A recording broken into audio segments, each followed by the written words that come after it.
this video, I will be showing you how to assess the skin, nail, and hair, and why we should assess it. But first things first, I must introduce myself, inform the client of what I'm going to do.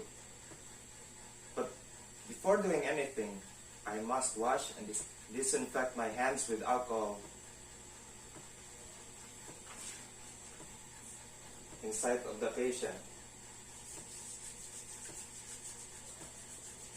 to assure cleanliness.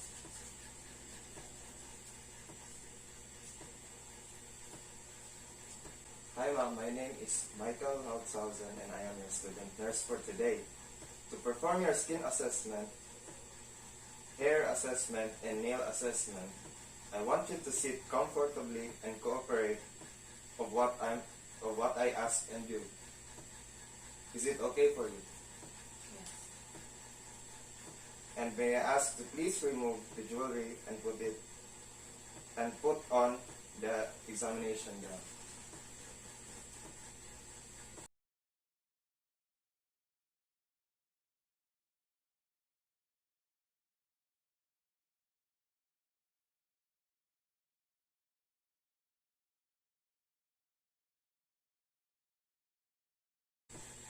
I must now reveal my equipment. It consists of perimeter ruler,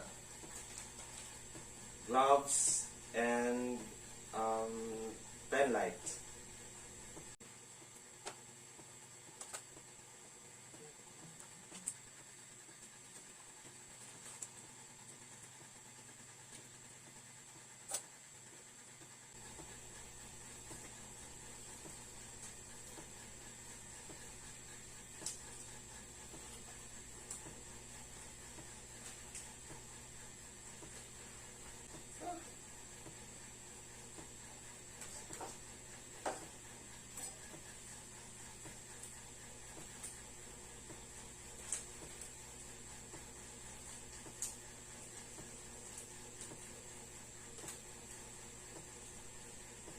I must now ask the patient's medical history that we might encounter later on. Ma'am, have you experienced any rashes or anything involves the skin? No. And allergies? No.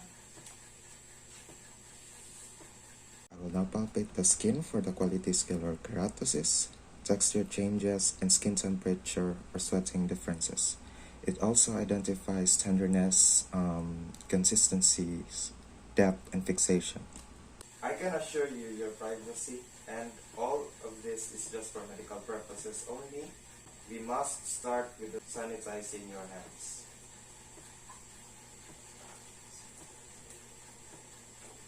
Now, may I ask if you're okay to lift the sleeves on your shoulders to begin assessing your skin? Yes.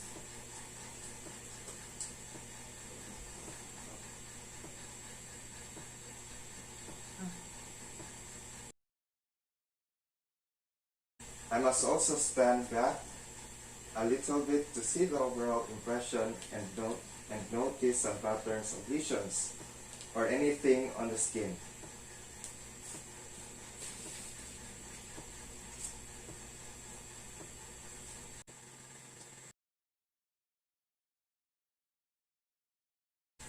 I must also inspect the skin for its color, thickness, asymmetry, bruises, scars, edema, scratches, wounds, and small marks that may cause potential problems to the patient later. Ma'am, is it okay for you to assess on your skin below the knees? Yes. To palpate skin, to assess texture, use the palmar surface of the 3 middle fingers to palpate skin texture.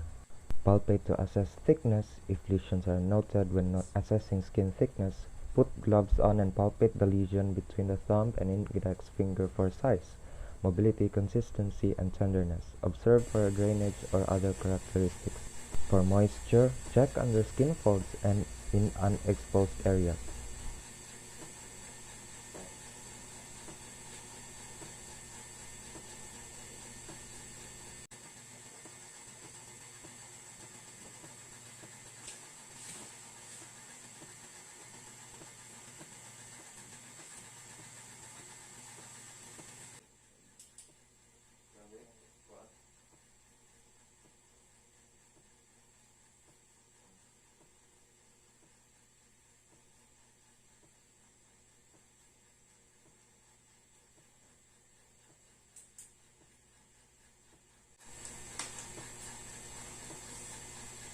now we will move on to the scalp and hair.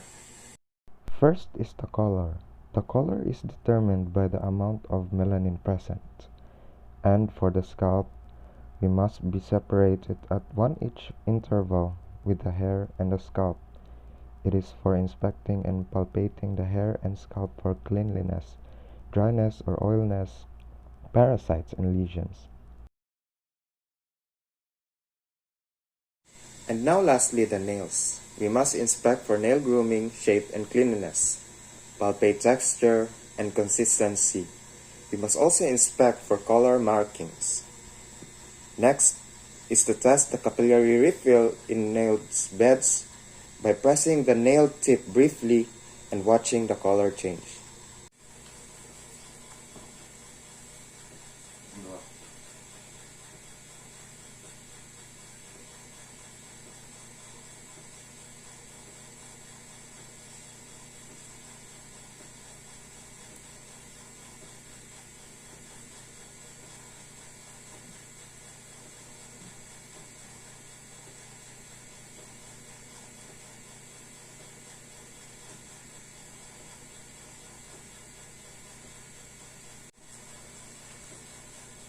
And now, ma'am, for the final result, there are no signs of abnormalities of your hair, nail, skin.